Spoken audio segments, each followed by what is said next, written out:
ये हमारी उपलब्धि है ना कि हिंदू मुसलमान की बातों से अब रोजगार के सवाल पे बहस हो रही है।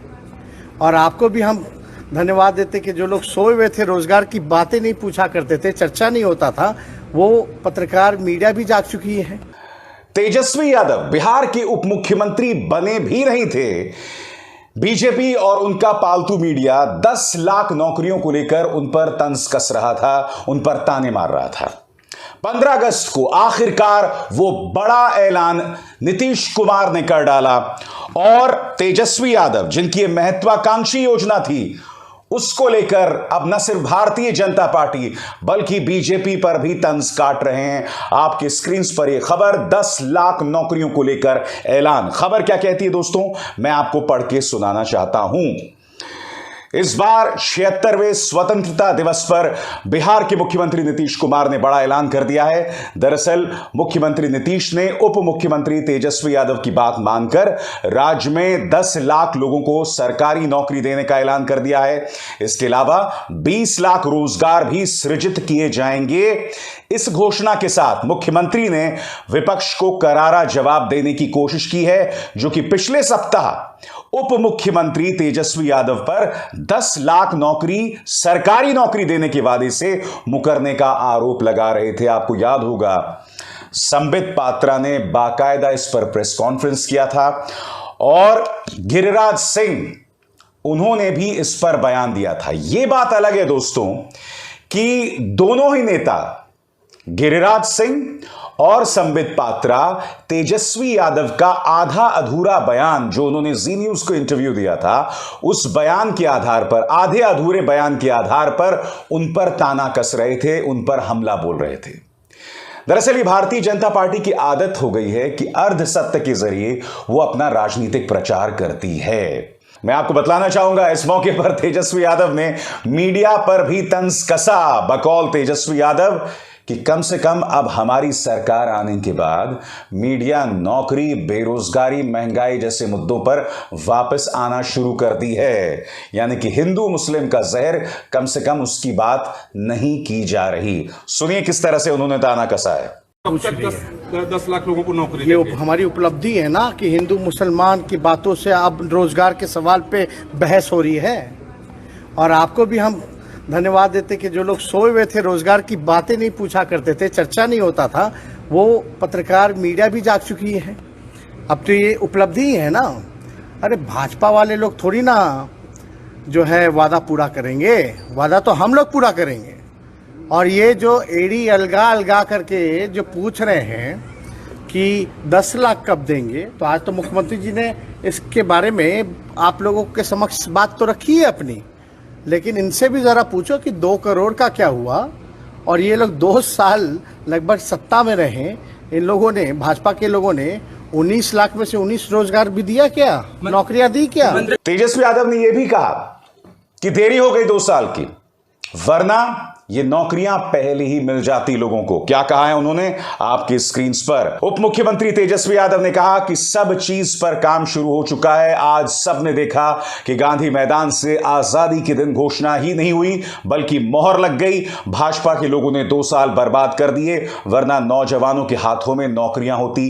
तेजस्वी ने कहा कि मैं शुरू से कह रहा था कि हम भाजपा नहीं, वादा पूरा करेंगे।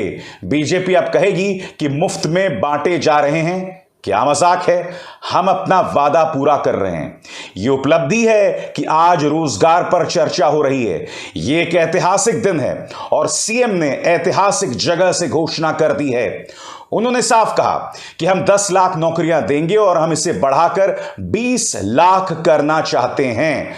हम रोजगार पैदा करने की दिशा में भी काम करेंगे।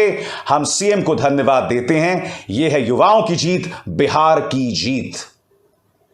दोस्तों, तेजस्वी यादव ने इसका ऐलान तो कर दिया है, मगर कुछ सवाल अब भी बने हुए हैं। सवाल नंबर 1, ये जो 10 लाख नौकरियों की जिसकी बात की है, यह अभी सिर्फ घोषणा हुई है। इसे लोगों तक कैसे पहुंचाया जाएगा, क्योंकि आप जानते हैं कि इसका बोझ सरकारी खजाने पर भी पड़ने वाला है। इसके अलावा यह सवाल भी उठेंगे कि ये 10 लाख नौकरियां कहां से पैदा की जाएंगी, क्योंकि अगर इतना आसान होता तो पिछली सरकारें भी करती। और ये ना भूलें कि अरसे से नीतीश जो है मुख्यमंत्री बने हुए हैं, तो उन्होंने पहले ऐसा क्या नहीं किया जो अब वो करने जा रहे हैं। ये तमाम सवालात हैं। मगर आप जानते हैं सबसे हास्यास्पद या ये कहा जाए खिसियाहट वाला बयान जो है पूर्व उप मुख्यमंत्री सुशील कुमार मोदी का आया है। वो मोदी सरकार द्वारा दी गई 2 करोड़ काल्पनिक 2 करोड़ नौकरियों की बात कर रहे हैं और उन्होंने 10 लाख नौकरियों पर ताना भी कसा था। हालांकि ये ताना जो है वो ऐलान के बाद कसा गया था। 2 करोड़ से ज्यादा रोजगार दे रही केंद्र सरकार, राजद निभाए 10 लाख नौकरी का वादा। सबसे पहली बात, सुशील जी को यह बयां करना पड़ेगा कि आखिर केंद्र सरकार ने 2 करोड़ की नौकरियां कब दी। 2 करोड़ नौकरियां देने की बात एक जमाने में प्रधानमंत्री नरेंद्र मोदी ने की थी, अब तो वो उसकी बात भी नहीं करते हैं। और आज देश के सामने खुलेआम इस तरह की गलत बयानी करना कि केंद्र सरकार 2 करोड़ नौकरियां दे चुकी है, और वो भी सिर्फ प्रमाण के तौर पर अपने खुद के बयानात, आप देख सकते हैं अपने खुद के बयान के न्यूज़पेपर की जो कतरने हैं वो पेश कर रहे हैं यहां पर सुशील मोदी। यकीनन विपक्ष को पूरा अधिकार है तेजस्वी यादव पर तंज कसने का, उन्हें कटघरे में रखने का, क्योंकि उन्होंने एक वादा किया था। मगर जो चीज स्वीकार नहीं की जा सकती वो ये कि आप उनके बयान को आधा अधूरा पेश करके देश के सामने एक भ्रामक और झूठा संदेश दें, जो कि संबित पात्रा ने बाकायदा अपने प्रेस कॉन्फ्रेंस में किया था और गिरिराज सिंह ने भी किया था। और आपको याद होगा उसका पलटकर जवाब दिया था तेजस्वी यादव ने कि सिर्फ शिखा रखने से या चोटी रखने से कोई ज्ञानी नहीं हो जाता। और इस पर जो है पलटवार करते हुए माननीय गिरिराज सिंह ने कहा था कि हिंदू खतरे में है, हिंदू धर्म का अपमान किया जा रहा है।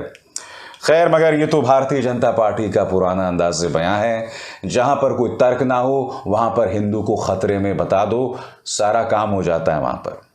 मगर एक बात मैं स्पष्ट कर दूं दोस्तों कि तेजस्वी यादव के सामने एक बहुत कड़ी चुनौती है। यकीनन एक अरसे से तेजस्वी यादव युवाओं में अपनी जगह बना रहे हैं। इसलिए मैं बार बार कहता हूं कि तेजस्वी यादव का और नीतीश कुमार का जो कॉम्बिनेशन है वो अभेद्य है, जातियों के समीकरण से भी और युवाओं में जो है तेजस्वी यादव की जो बढ़ती लोकप्रियता है। मगर 2 चुनौतियां होने वाली हैं। सबसे बड़ी चुनौती कि वो 10 लाख नौकरियां लोगों तक कैसे पहुंचेंगी, नंबर 1। नंबर 2, कई विरोधाभास सामने उभर कर आने वाले हैं इन दोनों के सत्ता में एक साथ आने पर। आपको याद होगा पहली बार जब 20 महीने एक साथ इन्होंने सरकार चलाई थी, तब भ्रष्टाचार का नाम लेकर और तेजस्वी यादव और उनके परिवार द्वारा या उनसे जुड़े समर्थकों द्वारा कई जगहों पर अराजकता मचाने को लेकर नीतीश कुमार उनसे जुदा हो गए थे। ये तमाम चुनौतियां हैं और तेजस्वी यादव के सामने भी चुनौती है कि वो अपने समर्थकों पर काबू पाएं। खासकर जो लोग ये दावा करते हैं कि वो तेजस्वी यादव के बहुत करीबी हैं, यानी कि उनके परिवार के बहुत करीबी हैं, उनकी तरफ से किसी की तरह की अराजकता, दबंगई, गुंडई, इन तमाम चीजों पर काबू पाया जाए। और क्यों?